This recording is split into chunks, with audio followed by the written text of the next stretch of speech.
ఒకసారి వాళ్ళ లైవ్ లో చూపెట్టడం అంటే it is not exactly the molecules but we can imagine this type molecules between gap is there అని పిల్లలకు అర్థం చేసుకోవడానికి ఇది ఒక అవకాశం తీసుకోవడం.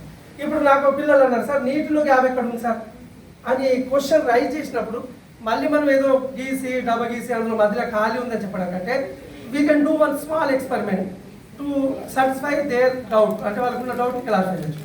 చిన్న ఇది ఒక మార్కింగ్ చేయడం జరిగింది. ఇక్కడ మార్కింగ్ ఉంది సార్. ఈ మార్కింగ్ చేసిన వాటర్ని మనం పెట్టుకొని ఒక స్పూను మీరు కొంత సాల్ట్ వేయండి. ఆ సాల్ట్ వేస్తే ఆ ఉప్పు అంటే సాచురేటెడ్ సంతృప్త ద్రావణం దాకా వేయాలి సార్. మళ్ళీ ఇది ఇంకో కండిషన్. సంతృప్త ద్రావణం పెరిగిందంటే మళ్ళీ వాటర్ లెవెల్ పెరుగుతాయి. కొద్దిగా వేయండి సార్, ఎక్కువ అంత పిల్లలు వేస్తారు చాలు.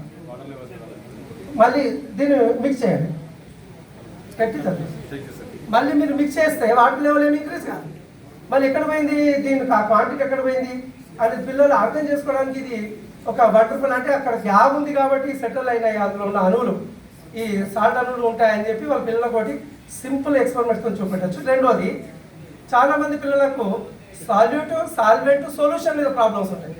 మనం చాలా చెప్తాం విచ్ ఇస్ లిటిల్ క్వాంటిటీ తీసుకున్న దాన్ని సాల్యూట్ అంటాము, లేకుంటే ద్రావితం అంటాము.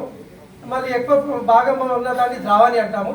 రెండిట్లో ఇన్విజిబుల్ అంటే కరిగిన పదార్థాలు సాల్యుబుల్ ఏదైతే అవుతుందో దాన్ని మనం సొల్యూషన్ అంటాం. ఇక్కడ పిల్లలకు ఏదో బోర్డు మీద చెప్పేసి సాల్ట్ ఉప్పును చూసినా కదా అంటే చూసినా అంటాడు, నీళ్ళు కలిపితే కరిగిందా అంటాడు. ఇవన్నీ మిస్కాన్సెప్ట్స్ మనం చెప్తాం కానీ ఇక్కడ పిల్లల్ని ఉపయోగించి ఇది ఒకవేళ కరిగిపోతే ఇది సొల్యూషన్గా చెప్పొచ్చు. ఏదైతే లెస్ క్వాంటిటీ తీసుకుంటామో అది సొల్యూట్గా చెప్పి అది షుగర్ కావచ్చు.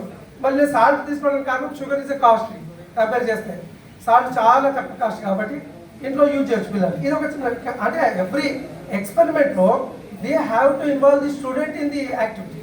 ఇది మనం ఇంకోటి ఇది హోమోజేనస్ హెట్రోజెనస్ మిక్చర్గా కూడా చెప్పొచ్చు. ఇప్పుడు ఇది కరిగిపోయింది కాదు